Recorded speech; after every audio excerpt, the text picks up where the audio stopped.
हैं वो रखते हैं और पास हो जाता है। मैं बहुत विनम्रतापूर्वक जितने भी अधिकारी बैठे हैं उनसे भी इस कारण से नहीं कि मैं प्रतिपक्ष में ऊपर, मैं इस कारण से ज़रूर कि शहद और इस राज्य की वास्तव में जो कुछ भी हालत है उसको बहुत गहराई से देखने की आवश्यकता है। जितनी घोषणाएं आपने इन 3 बजटों में की है उसकी पूर्ति का जब आंकलन किया जाता है तो ऐसा लगता है कि हम पूर्ति में कहीं टिक ही नहीं पाते हैं। केवल और केवल हम एक अच्छा बजट है, सब लोग इसकी तारीफ करें, ये विकास होगा, होगा कहाँ से? जब जेब में पैसे आएंगे तभी तो होगा, तभी तो आप खर्च करवाओ। मैं आपकी 3 सालों के जो कुछ भी मेरे को समझ में आया मैं आपके सामने रखने का प्रयास करता हूँ और मैं सभी लोगों से निवेदन करता हूँ कि आपने जो FRMBA एक्ट है वो तो अपनी जगह काम कर रहा है। मैंने उस दिन भी कहा था, आपने 18-19 में जो बजट पेश किया था उसका अनुमान था आपका 17,454 करोड़ रुपया हम घाटे में हैं, राजस्व घाटे में। लेकिन जब साल का अंत हुआ तब राजस्व घाटे में पहुंच गया 28,900 करोड़ रुपया।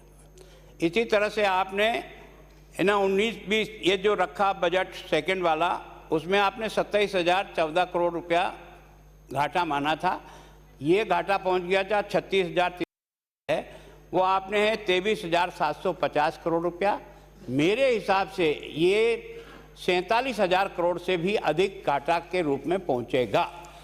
तो इस पर ज़रूर ध्यान देने की आवश्यकता है कि निरंतर जो हम बजट में पेश करते हैं और जिसके कारण से जनता को ये कहता है कि भाई इतना ही घाटा होगा, लेकिन ये घाटा साल के अंत में बढ़ करके इस तरह से चला जाता है। ये हमको अकाउंट के बारे में जो भी इसको ठीक प्रकार से समझते हैं, या तो बनाते समय हमारा अनुमान ठीक नहीं है या फिर हम काम करते करते इसको ठीक प्रकार से मेंटेन नहीं कर पाते हैं, इसके कारण से घाटा बढ़ता है।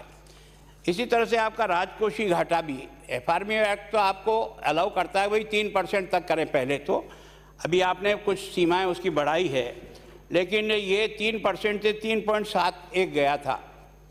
उसके बाद आपका 20-21 में 6.12 पे पहुंच रहा है। और अभी आप बजट में ज़रूर हमें बता रहे हैं कि आपका राजकोषीय घाटा 3.98 होगा, पर मेरा ये कहना है कि ये 5 से भी अधिक बढ़ेगा। जिस प्रकार के आपने हमको आंकड़े दिए उससे ये अपने आप में सिद्ध हो रहा है। अब ये जो मैंने उस समय भी कहा था आपको कि हमारा जो कर्जा है वो भी बेलिमिट बढ़ता जा रहा है। अभी आपने तो अनुमानित जो सोचा है वो 4,57,129 करोड़ है, पर मेरा कहना है ये 5 लाख करोड़ से भी अधिक पहुंचेगा। जब अपन इसको फाइनल करने के लिए जब अगले साल बजट आएगा तब मैं आपको ये बिल्कुल आपको मानना पड़ेगा कि हमारा ये घाटा जो है वो 5 लाख करोड़ से अधिक जाएगा। अब मैं थोड़ा सा आपको बताता हूँ कि आपके इतने बड़े बड़े अधिकारी बैठते हैं, जब बजट बनाते हैं और जब बजट की स्थिति आती है तो कितना बड़ा अंतर आता है, ये कोई देखने वाला है या नहीं देख। मैं सोचता हूँ कि 19-20 का बजट तो पूरा हो गया, उसकी जो हमने जो एक्चुअल हमने जो बजट पेश किया था, बी जो ली थी, उसमें हमने राजस्व प्राप्ति में 1,64,000 करोड़ की मानी थी और इसका बजट का जो अंत हुआ वो हमारा राजस्व प्राप्तियों का हुआ 1,40,000 करोड़। इसका मतलब जो हमने अनुमान किया था उस अनुमान से 23,890 करोड़ रुपया, छोटा मोटा अमाउंट नहीं है, राजस्व प्राप्तियां में 23,890 करोड़ रुपए का हमको एक तरह से घाटा हुआ या हम उसको अचीव नहीं कर पाए। इसी तरह से आपके पूंजीगत खाते में जब आपने इस बजट 19-20 बनाया था तो बी में जब आए थे तो आप 69,000 करोड़ पे आए थे और वास्तव में जब आपका एंड हुआ तो ये पैसा आपने क्या नीचे तो कम खर्च किया और ऊपर में लाके बढ़ाया, तो इसको आपने 73,476 करोड़ रुपया किया। इसमें राजस्व व्यय में आपने सोचा बजट एस्टीमेट जो था आपका वो 1,91,019 करोड़ का था, ये आपका जो एक्चुअल खर्च हुआ वो 1,76,000 करोड़ रुपया खर्च हुआ। इसका मतलब 14,534 करोड़ रुपया जो आपने सोचा उससे भी कम हुआ। पूंजीगत व्यय में भी आपने इधर पूंजीगत व्यय कम किया, इसका मतलब जो विकास करना था उस विकास के काम को नहीं करके वो जो पैसा बचा है उस पैसे को आपने एडजस्ट किया। अपना पूंजीगत व्यय सोचा था 19,472 करोड़ रुपया, आप खर्च कर पाए 14,718 करोड़ रुपया। इसका मतलब 4,754 करोड़ रुपया यहाँ जो विकास का आपने कम खर्च किया, इसको आपने वहाँ पूंजीगत प्राप्तियों के साथ इसको एडजस्ट किया है। तो मैं सोचता हूँ ये जो कुल प्राप्तियाँ आपकी थी, जो आपने बजट अनुमान में सोचा था 19-20 का बता रहा हूँ, कि हमारा फाइनेंशियल व्यवस्था या फाइनेंशियल डिपार्टमेंट किस प्रकार से इसको देखता है और किस प्रकार से इसको बनाता है, और अंत जाकर के इतना कितना बुरी तरह से होता है। इसमें आपने सोचा था कि 2,33,000 करोड़ रुपया हमारा होगा, ये हुआ 2,13,000, है ना। लगभग 19,416 करोड़ रुपया हमारा ये कम दर्शाया इसमें से। अब मैं थोड़ा सा आपको बताता हूँ, हम बनाते हैं और उसको केवल और केवल इसलिए कि इसकी प्रसिद्धि हो। आपने 20-21 का जो बी लाए थे, उस बी में आपने राजस्व प्राप्तियां में किया था 1,73,000 करोड़। आपने इसका जो संशोधित अनुमान बनाया, अभी आपने ही बनाया, अभी एक्चुअल तो आपका जब अकाउंट आएगा तब आएगा, वो रह गया केवल 1,47,000। मतलब 1,73 आपने बी सोचा, आरी जब उसका बनाया आपके डिपार्टमेंट के विद्वान लोगों ने, तो ये 1,47 रह गया। इसका मतलब 20-21 के बजट अनुमान से लेकर 20-21 का जो संशोधित अनुमान है, इसमें आपका जो कमी आई है वो 25,424 करोड़ रुपए की कमी आई है।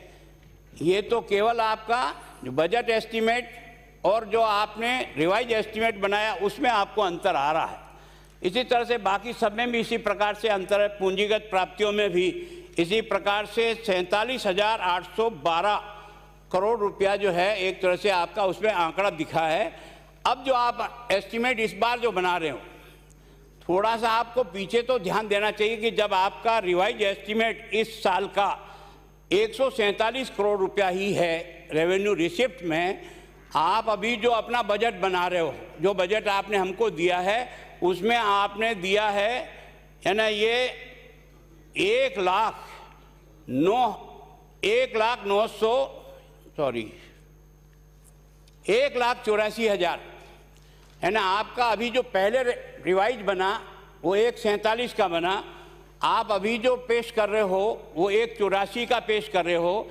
तो ऐसा क्या जादू होगा या रेवेन्यू कहाँ से प्राप्त हो जाएगा और कहाँ से रेवेन्यू आप इसको अचीव कर लोगे? जो आपका बेसिकली 19-20 का जो आरी था, सॉरी ये जो बी था वो 164 ही था, वो भी आप अचीव नहीं कर पाए।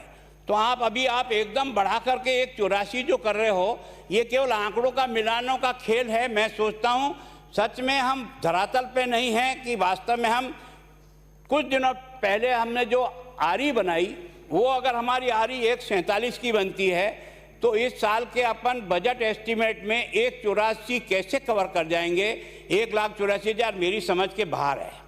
इसी तरह से आपने बड़ा पूंजीगत प्राप्तियों में जो आपका अनुमान 20-21 का था वो 52,360 करोड़ का था। आपने इसका रिवाइज एस्टीमेट किया, आपके विद्वान साथियों ने किया, वो सीधा ही 52,000 की जगह 1,172 करोड़ का इन्होंने रिवाइज एस्टीमेट बनाया। एकदम 66,000 करोड़ रुपए का रिवाइज एस्टीमेट बढ़ाया और अभी वापस डाउन हो रहे हैं आप।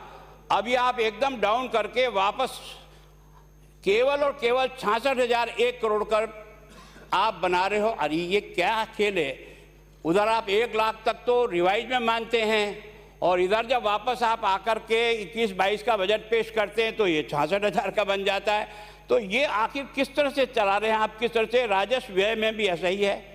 राजस्व व्यय में आपने 20-21 का बनाया था 1,85,750 करोड़ का रिवाइज। अभी आप बना रहे हो, ये जो आप भी बना रहे हो 2,08,000 करोड़ का बना रहे हो, जो आप पिछली बार भी प्राप्त नहीं कर सके। तो ये जो आंकड़ों का जिस प्रकार का है और जिस प्रकार से हम वापस रिवाइज एस्टीमेट में जाते हैं उस समय वो एकदम घट जाता है। तो मैं तो केवल इतना ही है कि 20-21 का जो बजट अनुमान आपका था 20-21 का, उसकी तुलना में 21-22 का जो अभी बजट अपन पेश कर रहे हैं उसमें आपका रेवेन्यू में आप वृद्धि बता रहे हैं 10,925 करोड़, यह संभव नहीं है। इसी तरह से आप पूंजीगत में बता रहे हैं 13,621 करोड़ की वृद्धि, यह नहीं संभव है। इसी तरह से आप राजस्व व्यय में भी 22,330 करोड़ का बता रहे हैं, संभव नहीं होगा। ये केवल और केवल एक लुभानी वाली बातों की घोषणा करके आप लोगों को ये आकर्षित तो कर सकते हो कि हम इतना खर्चा करेंगे, ये विकास करेंगे, वो विकास करेंगे, लेकिन आपके पास आएगा ही नहीं तो आप विकास करेंगे क्या? केवल लोगों को दिखाने की दृष्टि से ये सारे के सारे आंकड़े जो है ना वो पेश किए जा रहे हैं। अभी मैं आपको थोड़ा ये बताता हूँ सामाजिक। मैं सोचता हूँ ये 19-20 का जो बजट पूरा हो गया वो तो अपने आप में एक आपका और मेरा और सारी सरकार का एक तरह से चित्र प्रदर्शित करता है ना। सामाजिक सेवाओं में हमने है ना 84,815 करोड़ रुपया सोचा था, एक्चुअल में हम खर्च कितने किए? 84,000 की जगह 73,000। मतलब इसका मतलब हम 11,000 करोड़ रुपया कम खर्च कर पाया। किसमें? सामाजिक सेवाओं में। अब हम एकदम जंप लगा रहे हैं और 21-22 में इसको हम ला रहे हैं 99,244 करोड़ रुपए पर। मैं सोचता हूँ ये कैसे संभव होगा, है ना। 19-20, 20-21 का जो आपने यहाँ दिया है और जो आप दे रहे हो, ये आपके फिगर आप अचीव नहीं कर सकोगे, ये मेरी गारंटी है। जब साल समाप्त होगा और जब इसका अकाउंटिंग होगा तब आपको स्वयं को एहसास होगा। आर्थिक सेवा में भी आपने पिछली बार जो बजट एस्टिमेट 19-20 का था, जो आपने 66,000 करोड़ का था, वो 60,000 करोड़ तक का ही पूरा किया, वो आपसे पूरा नहीं हुआ। और 20-21 में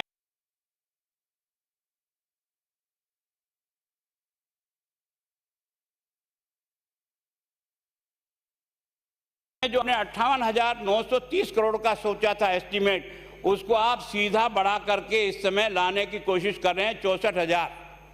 मैं सोचता हूँ ये केवल आंकड़ों का मिलान जरूर होगा, लेकिन धरती पर आप इसको उतार नहीं पाओगे।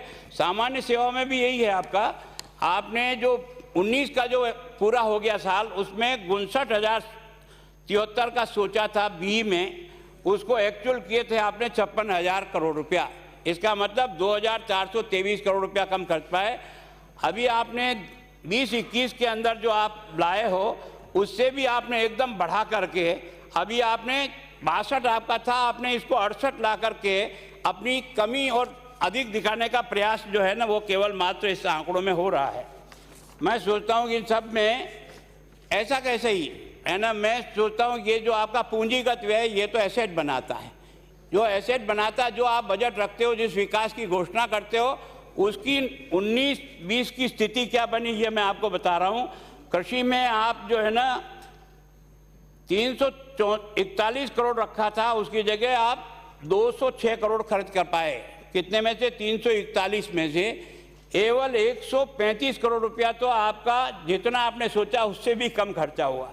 ग्राम विकास के लिए भी आपने सोचा था कि 466 करोड़ रुपया हम खर्च करेंगे, 19-20 का बता रहा हूं मैं, और आप खर्च कर पाए 375 करोड़ रुपया। इसी तरह से विशेष क्षेत्र कार्यक्रम है ना 207 करोड़ का सोचा था, उसके अगेंस्ट में साल के अंत में केवल और केवल 103 करोड़ रुपया खर्च कर पाए। और आपको 103 खर्च किए, 104 बच गए। मतलब जो आप एस्टीमेट के अनुसार ऊर्जा है ना 2,767 करोड़ रुपया आपने सोचा था, जो आप कर पाए वो 2,362 करोड़ रुपया। 405 करोड़ रुपया तो आप 19-20 में जो बजट पेश किया उसका पूंजीगत खर्चा नहीं हुआ, जिसका मतलब जिससे एसेट बनता है, जिससे विकास के सारे मापदंड तैयार होते हैं, वो उसकी स्थिति बची। ऐसी तरह से आपने सिंचाई में भी आपने जो है ना 2858 की जगह 2269 का, उद्योग में आपने 135 करोड़ रुपया सोचा था कि हम खर्च करेंगे, 19-20 में खर्च कितने किया? केवल और केवल 28 करोड़ रुपया, केवल और केवल 28 करोड़ रुपया खर्च किया। अब आप इसको एकदम बढ़ा करके वापस दिखाना। परिवहन में 3,498 करोड़ रुपया खर्च का आपने बी में आए थे और आपने एक्चुअल खर्च किया 3,200, अर्थात 297 करोड़ रुपया खर्च ही नहीं हुआ। तो ये सारा मिला करके ये सारे आंकड़े अब आपने ये दिखाने के लिए जो 20-21 के बजट अनुमानों की तुलना में 21-22 के बजट अनुमानों में जो वृद्धि की है, वो आपने 262 करोड़ रुपए की कृषि में, है ना। कुली आपका बजट कितना है? कुली बजट आपका सारा है 521 करोड़ रुपया कुली, और जो पिछले साल था वो 259 था। एकदम आप इसकी वृद्धि कर रहे हो 262 करोड़ रुपए की। ये इसीलिए आप इतने ये काम भी हम कर लें, ये कर नहीं सकते, क्योंकि आपका आमदनी का सोर्स नहीं दिख रहा है। आमदनी का सोर्स दिखे और हो तो हम भी आपकी बात का तारीफ करेंगे, लेकिन हकीकत में आप दिखाते कुछ और हो, और ये जो आपके अकाउंट के जो कागज़ दिखाते हैं ये कुछ और ही दिखाते हैं। इसलिए मैं आपसे विनम्र प्रार्थना करता हूँ कि कम से कम आप वो काम कहो जो वास्तव में हम धरातल पर उतार सकें। केवल लोगों के दिमाग में हम ये बात है कि ये होगा, और अंत में एक निराशा भी आती है, और दूसरा जो अव्यवस्था भी होती है। इन दोनों को आप इसमें डिटेल देखने का प्रयास करें। अब मैं आपको बताता हूँ कहाँ हमारी कमियाँ रहती हैं। कमी कहाँ है? इन सब विद्वान साथी जो आपके यहाँ बैठे हैं, ये कोई बजट को ठीक प्रकार से देखता नहीं। ये गलती कहाँ रहती है? यहाँ रहती है। 19-20 के दौरान कुल व्यय जो हमने बजट का कुल सोचा था 2,13,491 करोड़ रुपये का सोचा था, इसमें से केवल 70,536 करोड़ रुपया, इसका मतलब टोटल बजट का 33% पैसा केवल लास्ट के 3 महीने में खर्च हुआ है। लास्ट के 3 महीने में 33% टोटल बजट का खर्चा 70,500 करोड़ रुपया खर्च है। और इसमें से भी बड़ा आश्चर्यजनक है ये जवाब देते समय देना कि केवल और केवल इस मार्च के महीने में 43,563 करोड़ रुपया केवल 2020 के मार्च में खर्च किया है, जो आपने इधर से इधर अकाउंट एडजस्ट करके दिखाया है। एक महीने में आप खर्चा दिखा रहे हो, है ना। टोटल बजट आपका 2,13,000 में से 43,000 करोड़ रुपया केवल और केवल मार्च महीने में अपना खर्चा दिखा रहे हो। इसका मतलब ये केवल बुक एडजस्टमेंट है, खर्चा जमीन पर हो ही नहीं सकता। ये केवल और केवल आप हमको दिखाने के लिए कर रहे हो। राज्य सरकार के कुल राजस्व का व्यय, थोड़ा सा इस पर ध्यान दीजिए, 24% खर्चा, कुल राजस्व का 24% खर्चा मार्च 20 में हुआ है। केवल 24% खर्चा केवल मार्च में हुआ। इसी प्रकार 3,198 करोड़ पूंजीगत व्यय, ये भी केवल मार्च में हुआ। पूंजीगत व्यय का मतलब जो एसेट तैयार करता है, जो विकास के काम के लिए हम पैसा लेते हैं, उसका 3,198 करोड़ रुपया केवल और केवल मार्च में हमने खर्च किया है। इसका मतलब हम बजट को किस तरह से इधर से इधर एडजस्ट करके दिखाने का प्रयत्न करते हैं। अब ये जो आपका निजी निक्षेप खाते हैं, इसमें से आपको अंतिम लेन देन वर्ष के पश्चात 5 वो तो खत्म हो जाता है। ये आपका है 19-20 के दौरान 33,827 करोड़ रुपए राज्य की सिंचित निधि में से पीडी खाते में, ये कहाँ होता है अकाउंट एडजस्ट, ऐसे होता है। ये पीडी खाते में 23,574 करोड़ रुपया कहाँ गया? पीडी खाते में। वहाँ से निकल गया डिपार्टमेंट से निकल करके बुक एडजस्टमेंट के लिए कहाँ चला गया? पीडी खाते में जाकर के जमा हो गया। यहाँ से निकल गया, इसका मतलब आपका काम पूरा हो गया। और वहाँ जाकर के वो पैसा डंप हुआ तो विकास कैसे होगा, इस समझ में नहीं आता है। और इसमें से भी आपको आश्चर्य होगा कि 4,936 करोड़ रुपया इस पीडी खाते में कब हुआ है? मार्च के महीने में। जो 20% पैसा है वो मार्च के महीने में पीडी खाते में डाला है। ये अकाउंट ठीक है क्या? इस प्रकार की क्रिया करना क्या वास्तव में हम जनता के प्रति न्याय कर रहे हैं क्या? कि हम पैसा यहाँ से निकालते हैं जो जनता ने आपको दिया खर्च करने के लिए, जिसकी आपने घोषणा की, वो कहाँ चला गया? वो पीडी खाते में चला गया मार्च के महीने में। टोटल का 20%, 31 मार्च 2020 को 1845% पीडी खातों में, मैं फिर कह रहा हूँ पीडी खातों में कितना? 31 मार्च 2020 को 1845 जो पीडी खाते हैं, उन खाते में 16,283 करोड़ रुपया आज की तारीख में जमा है। ये जवाब देना, आप क्या है कि बात तो कहते नहीं, अपनी इधर उधर कह के चले जाते हो, उससे हमारा मन संतुष्ट नहीं होता। हम चाहते हैं कि सरकार का जो पैसा है वो खर्च करने के लिए, विकास के लिए है, लेकिन केवल बुक एडजस्टमेंट के लिए यहाँ से निकालकर पीडी खाते में डालकर अपना अकाउंट साफ कर लेते हैं। ये मैं सोचता हूँ अकाउंट की दृष्टि से ठीक नहीं होगा। अब ये जो आपके अनुपयोगी राशि जो पड़ी रही पीडी खाते में, मैं बताता हूँ आपको, 1 वर्ष से अधिक 291 खाते में पड़ा पैसा आपका 161 करोड़ रुपया। 1 वर्ष से अधिक ये 222 पीडी खाते में पड़ा 153 करोड़ रुपया। 2 वर्ष से अधिक 157 पीडी खाते में आपका 27 करोड़ रुपया। 3 वर्ष से अधिक 94 खाते में, इसकी लिमिट है। पीडी खाते में कोई भी पैसा डालोगे तो 5 वर्ष तक तो रह सकता है, 5 वर्ष के बाद वो खाता अपने आप समाप्त करना पड़ता है। तो जब समाप्त करना पड़ता है आपको, तब मजबूरन आप इधर से उधर एडजस्ट करते हो। अब तक ये जो आपके 773 पीडी खाते हैं, इसमें आपका 350 करोड़ रुपया तो ये पड़ा हुआ। अब मैं आपको डिपार्टमेंट के अनुसार बताता हूँ। ये तमाशा यही है पीडी खाते का, और अपन ये सोचते हैं कि हमने इस पैसा खर्च कर दिया। ये पैसा खर्च होता नहीं है। मैं आपको बताता हूँ, पीडी खाते में ये जो आपका राजस्थान राज्य स्वास्थ्य समिति जयपुर, इसके पीडी खाते में पड़ा है 31/3/18 को 467 करोड़ रुपया। 31/3/19 को पड़ा है 1057 करोड़ रुपया, और अभी 31/3/20 को पड़ा है 1231 करोड़ रुपया। एक डिपार्टमेंट का कह रहा हूँ, एक डिपार्टमेंट का राजस्थान राज्य स्वास्थ्य समिति, इसका 3 साल का पैसा पड़ा है। इसी राजको सर्विसेज लिमिटेड जयपुर, इसका 18 में पड़ा है 355 करोड़, 19 में पड़ा 616 करोड़, और उसके बाद 20 में पड़ा है 552 करोड़। इसी तरह से आपका शहरी आधारभूत रचना के बारे में, इसमें 482, 578, 537। राजस्थान ग्रामीण सड़क विकास, इसका पीडी खाते में पड़ा है 751 करोड़, 873 करोड़, 415 करोड़।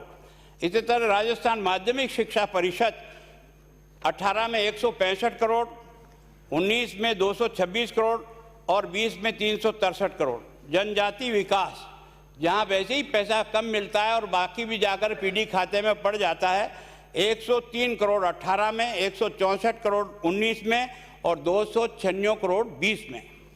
ये कोटा स्मार्ट सिटी का पैसा पड़ा है 168 करोड़ 18 में, 161 करोड़ 19 में, और 193 करोड़ रुपया अभी 20 में। ये सारा मिला करके जो मैंने टोटल लगाई है, वो 18 में आपका 30,300 करोड़ रुपया उसमें पड़ा पीडी खाते में, और उसके बाद ये जो 19 में है वो 3,958 करोड़ रुपया, और 20 में पड़ा 3,498 करोड़ रुपया। ये बुकिंग एडजस्टमेंट है। पीडी खाते का मतलब केवल और केवल उस पैसे को जो आपने इधर उधर किया, उसको कहीं डाल करके उसको पूरा करने का काम जो हम कर रहे हैं, ये विकास को अवरुद्ध भी करता है और अकाउंटिंग सिस्टम को भी धराशायी करता है। मजबूरन हो तब तो पीडी खाता हो, लेकिन इतने लंबे समय तक पड़ा रहता है पैसा। ये जो अपूर्ण कार्य परियोजना की लागत में वृद्धि, उस दिन आपने भी बहुत मन की इच्छा, मैं भी कई बार कहता हूँ कि वास्तव में क्या समय पर जो योजना बनाते हैं और चालू करते हैं और उसको पूरा नहीं करते हैं, तो उसकी जो रेट बढ़ती है और उसके कारण से जो समय का अपव्यय होता है, और जो जनता के लिए फ़ायदा होना चाहिए उसके बारे में भी उसको भुगतना पड़ता है। उसका मैं थोड़ा सा आपको बताता हूँ। सार्वजनिक निर्माण, जन स्वास्थ्य अभियांत्रिकी विभाग तथा जल संसाधन विभाग सहित सभी निर्माण कार्य परियोजना की स्वीकृतियां निर्दिष्ट करती है।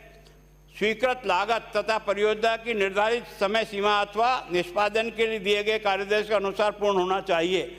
उक्त विभाग में 24,856 करोड़ रुपये 90 योजनाओं में परियोजना 5 वर्ष से अधिक समय से अपूर्ण पड़ी है। 5 वर्ष से अधिक समय से जो योजनाएं अपूर्ण पड़ी है, उसमें जो पैसा हमारा 24,856 करोड़ रुपया उसमें लगा है।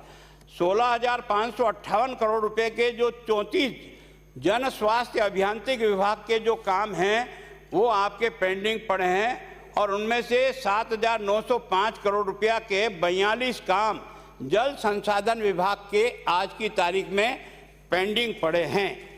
अब इसका थोड़ा सा मैं आपको चार्ट दिखाता हूँ। ये जो जन स्वास्थ्य अभियांत्रिकी विभाग का मूल लागत थी चंबल से भरतपुर जलापूर्ति योजना, ये आपकी 166 करोड़ की थी। 166 करोड़ की योजना आपके 20-21 में ये 548 करोड़ रुपया में पूरी हुई। कब? 11-12 की योजना, 11-12 की योजना, उसका एस्टीमेट था 166 करोड़ रुपया। आपने इस 20-21 में जब इसको पूरा किया तो इस पर खर्च हो गया 548 करोड़ रुपया। अब इसको कौन देखेगा? विभाग का अधिकारी नहीं देखेगा, काई विभाग चला रहा है। अगर हम कोई नई योजना बनाकर जिस पुराने काम को डंप करते हैं तो उसकी रेट कितनी बढ़ती है और उसके कारण से नुकसान भी होता है, और जो लोग जनता को लाभ मिलना चाहिए वो नहीं। चंबल सवाई माधोपुर नाड़ोती जलपूर्ति योजना ये थी 478 करोड़ की। कब की? 10-11 की। इसकी पूर्ति हुई 21-22, ये अभी 21-22 जो चल रहा है इसमें अब तक अपना 567 करोड़ रुपया खर्च हो चुका है और अभी भी पूर्णता की ओर नहीं है।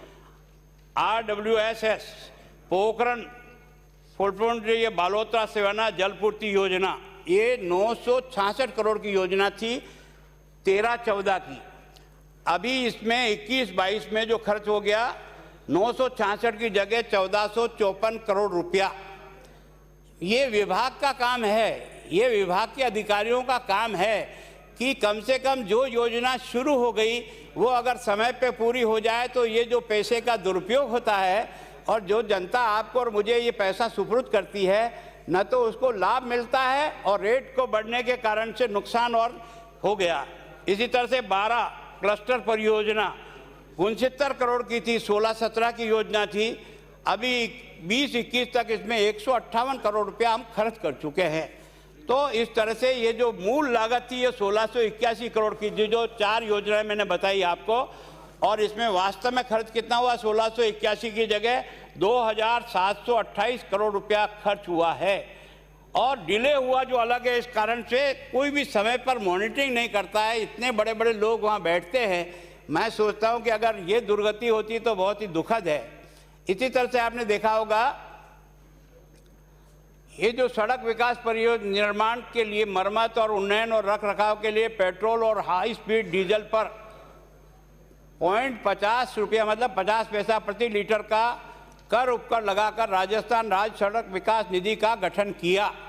जो पैसा आपने जिस काम के लिए किया उस काम में भी आप खर्च नहीं करते हो और उसको भी आप कहीं न कहीं पेंडिंग में पीडी खाते में डाल करके उस पैसे का एक तरह से आपके पास पैसा है उस काम को करने के लिए जिसके लिए आपने शेष लगाया, उस शेष का पर्पज ही खत्म हो जाता है।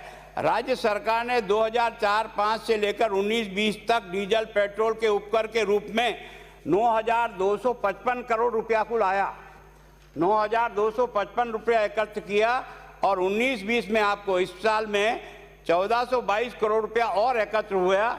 इन वर्षों के दौरान राज्य सरकार ने 4,367 करोड़ रुपया शेष छोड़ते हुए बाकी जो है ना आपने रुपये जो है ना वो हस्तांतरित नहीं किए, मतलब उस पीडी खाते में जहां पड़ा है पैसा वही पड़ा है, जहां जाना चाहिए तो वहां नहीं जाए। राज्य सरकार को संबंधित वर्ष के अंत में उपकर की संपूर्ण राशि RSRDF को हस्तांतरित करनी थी। यद्यपि 19-20 में 4,347 करोड़ रुपया हस्तांतरित होने से आज भी बकाया है।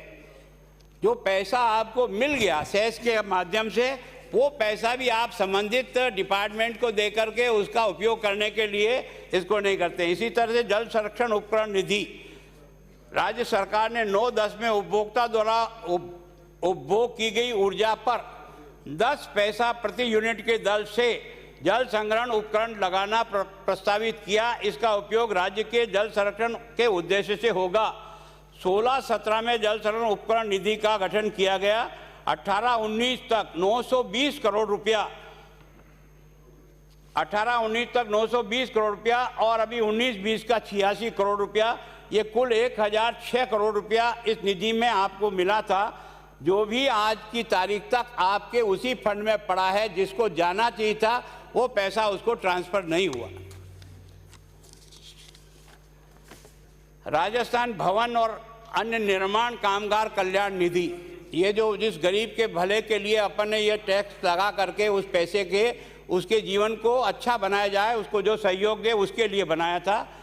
राजस्थान सरकार ने 3-4-9 को राजस्थान भवन और अन्य निर्माण कामगार कल्याण निधि का गठन किया, जिसमें अनुदान, ऋण अथवा अग्रिम लाभार्थियों का अंशदान तथा ऐसे अन्य स्रोत जो केंद्रीय तथा राज्य सरकार द्वारा निश्चित किए गए, ये बोर्ड द्वारा प्राप्त सभी प्राप्तियां जमा होती है। वर्ष 10-11 से 19-20 अवधि के दौरान निर्माण परियोजना में शेष के रूप में 412 करोड़ रुपया सम्मिलित करते हुए 2743 करोड़ रुपया जो कुल आपके पास आया था, उसमें से भी अभी तक 482 करोड़ रुपया ये जिनको ट्रांसफ़र होना था उनको ट्रांसफ़र नहीं हुआ है। वो पैसा आज भी आपके पास पेंडिंग पड़ा है। जिस काम के लिए आपने ये जो टैक्स लगाया और लोगों से लिया, उसका भी आप ठीक तरह से उसको जहाँ देना चाहिए। मैं सोचता हूँ कि राज्य सरकार ने 19-20 में कुल उपयोगिता प्रमाण पत्र, आप बार बार शिकायत करते हो केंद्र से हमें पैसा नहीं मिलता, केंद्र से पैसा नहीं मिलता, आप उसका उपयोगिता प्रमाण पत्र जो समय पर भेजना चाहिए, उनकी राइडर लगाए हो कि इतना आएगा तभी जाकर के आपको अगली किस्त रिलीज होगी। तो इसमें डिपार्टमेंट को क्या करना पड़ता है जिसको यूसी और इसका समय पर इकट्ठा करके नहीं भेज पाते हैं, उसके कारण से राज्य को नुकसान होता है। उनकी थोड़ी सी कमी के कारण से घाटा राज्य की जनता को बर्दाश्त करना पड़ता है। राजस्थान सरकार ने 19-20 में कुल 770 उपयोगिता प्रमाण पत्र की बकाया राशि 940 करोड़ रुपए का उपयोगिता प्रमाण पत्र पेश ही नहीं किए। अब आप शिकायत करते हो केंद्र हमें राशि रिलीज नहीं करता, आप उसकी सर्टिफिकेट भेजोगे तब जाकर के वो आपको अगली किस्त जाएंगे। तो ये तो 940 करोड़ रुपया, जबकि यह राशि सरकार के समेकित निधि में बुक की जा चुकी है। पंचायत राज विभाग में 236 करोड़ के 372 उपयोगिता प्रमाण पत्र प्रस्तुत ही नहीं किए गए। इसी तरह से परिवार कल्याण विभाग के 260 करोड़ के 22 उपयोगिता प्रमाण पत्र अभी तक पेश नहीं हुए। शहरी विकास तथा आवास विभाग के 240 करोड़ रुपए के 35 उपयोगिता प्रमाण पत्र प्रस्तुत नहीं हुए, उसके कारण से आपको अलग किस्त नहीं मिल पाई। अभी आपका मैंने जो आपको 770 जो बताया था वो 16-17 से है, 16-17 से 43, 17-18 में 128, 18-19 के 599, सब मिलाकर के 770 होते हैं, जिसपे 940 करोड़ रुपया हमारा आना बाकी रह गया। इसके नीचे जो आपने दिया उसमें से ये सारा डिटेल दिया है कि किस विभाग के कितने कितने हैं। इसमें हर एक विभाग के हैं, परिवार कल्याण का है 22, शहरी विकास का है, पंचायती राज का है, सबसे ज़्यादा 372 पंचायत राज की हैं। और ये कुछ ये विज्ञान और प्रौद्योगिकी विभाग इसके 189 है ना, जो आपके प्रमाण पत्र जाने चाहिए थे वो आपके नहीं जा पाए। अध्यक्ष महोदय, मैं कह रहा हूँ केवल आलोचना करने के लिए आलोचना नहीं कर रहा हूँ मैं, तो यह कि हम सबको मिल करके देखना चाहिए कि जो पैसा हमने बजट में घोषित किया वो पब्लिक के लिए किया, देने वाली भी पब्लिक है और वापस जाने वाले भी उसी के लिए है। हम तो केवल और केवल उसके कस्टोडियन हैं। हमारा काम इस देश के लोकतंत्र ने और महात्मा गांधी की कृपा के कारण से उस व्यक्ति के पास पैसा जाए जो उसके लिए वास्तव में योग्यता रखता है या जिसके जीवन में बदलाव के लिए ज़रूरी है।